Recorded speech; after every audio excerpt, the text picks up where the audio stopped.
Good morning, this is Dina with Left Lane Finds, and today I'm going to be working on shipping and also listing, because all that revamp of my emporium, I kind of got way behind, and I was kind of behind before that, so I got to get working.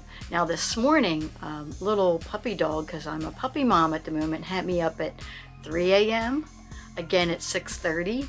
And then we finally just got up at 8 o'clock, and I've been playing with her and training. I've taken her out at least 4 times today. So that impedes my ability to get an early start up in the emporium, but that's okay. She is down in her crate and she is napping, and I'm going to get started on my shipping. So over here, I'm going to package up this, which sold. This is actually still being bid on. Now this is a double set. I actually split this set up so only one set is being bid on at the moment, and multiple people are bidding on it, so I have to see where that ends up.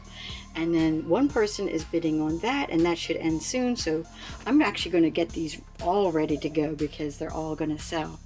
So excited about that. Okay, so I have the potato bowl all wrapped up kind of like a football.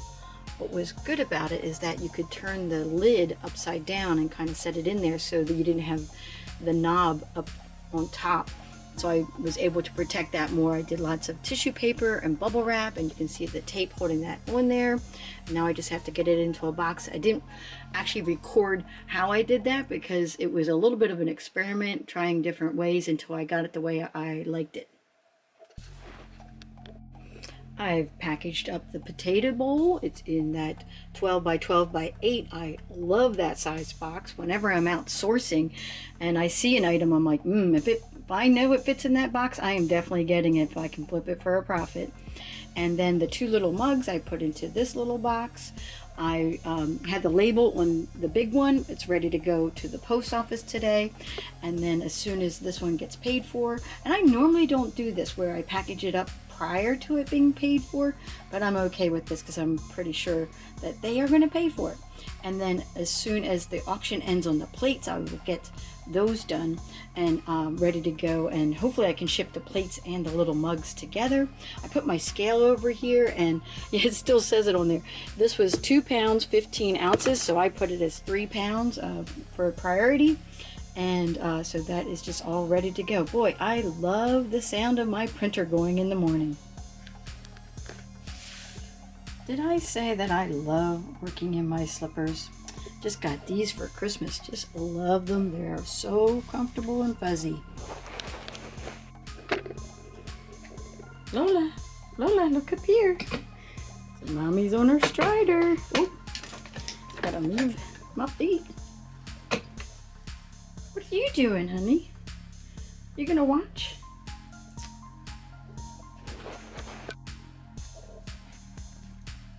Are you playing with Ellie? That's your elephant. Oh, and there's your juice stick. Oh, yeah. You're a good helper up in the emporium. Oh, aren't you cute?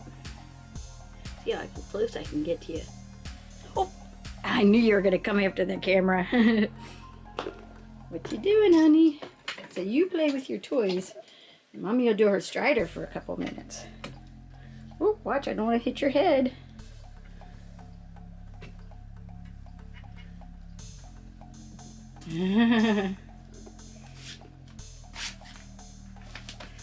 Oh, is that your doggy bed?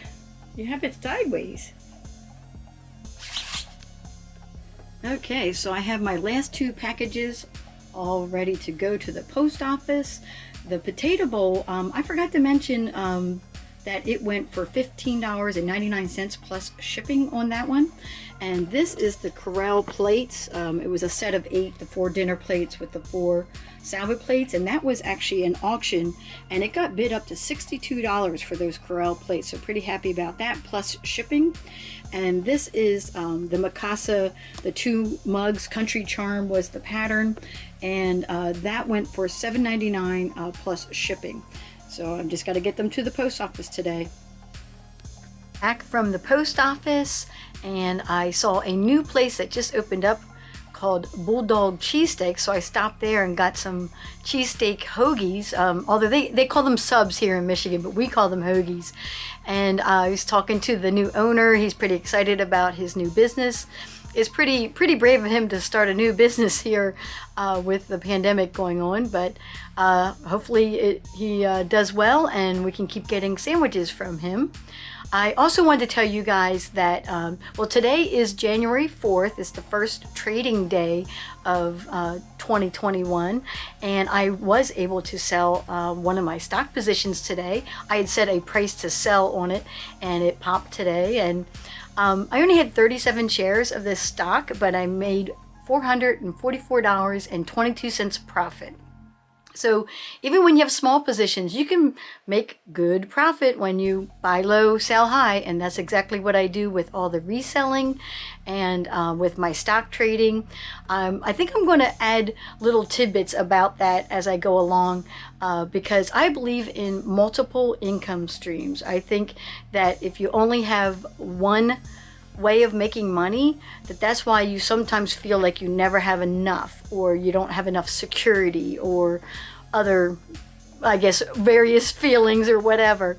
And so, you know, if you're working full-time and then you want to, you know, flip part-time, I would say go for it. And there's plenty of apps out there to do the stock trading. I happen to use I have a stockbroker. I have a brokerage account that I do all kinds of different investment strategies there. And then I also use the Robinhood app. And so if anybody's thinking about it, basically I always tell everyone, I'm not going to give direct like stock advice, but I do tell people practice on paper first. Practice on paper, like you're buying this company for whatever reason, and you're buying it today at this price, and then look to see, and then put to where you're going to sell it, and then see if it ever reaches that price or not. And if you paper trade for a while before you trade your real money, you get a lot of practice doing that.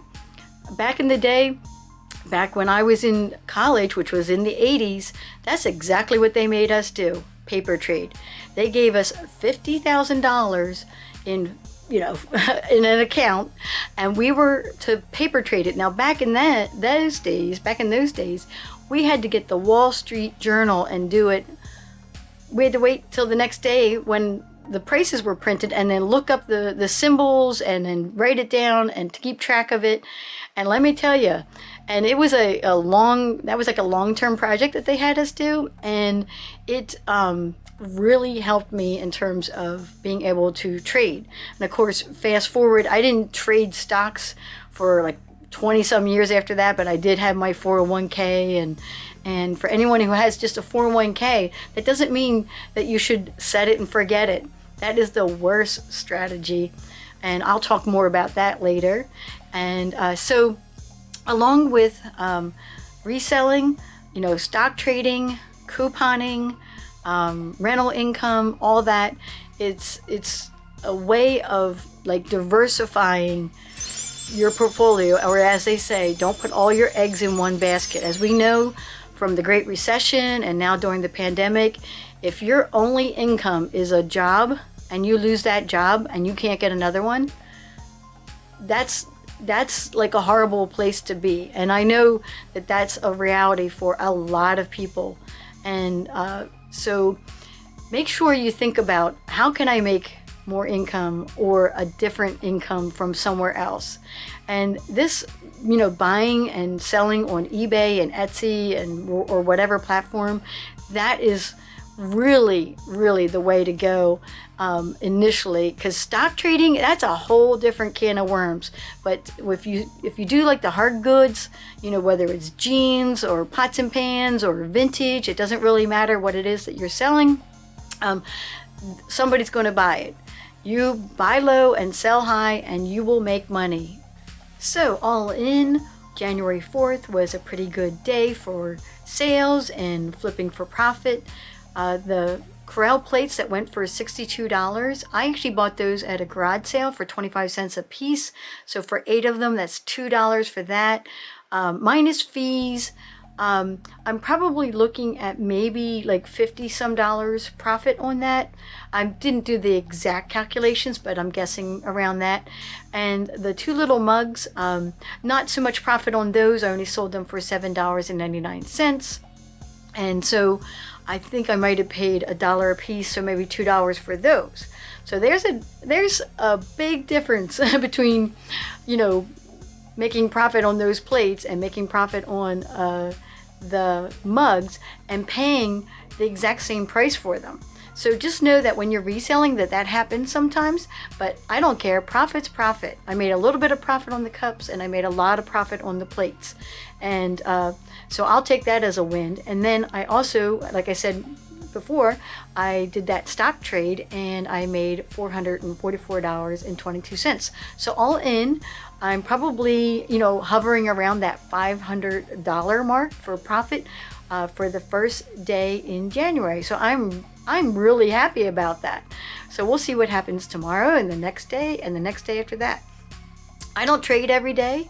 I don't sell things every day, but that's okay. It's the same with your job. You have to work for a full 2 weeks before you get paid usually, or unless you have a job that pays you weekly, you don't get paid every day. You have to wait to get that paycheck, and that's the same thing that happens here. So if you guys like my channel, please give me that thumbs up on this video, drop any comments down below, and subscribe to the channel. I'm going to continue to make videos like this, and I love to see you come back. And if you're already a subscriber, thank you, thank you. I appreciate each and every one of you. And you guys go out and have a good day today. And I will see you guys next time.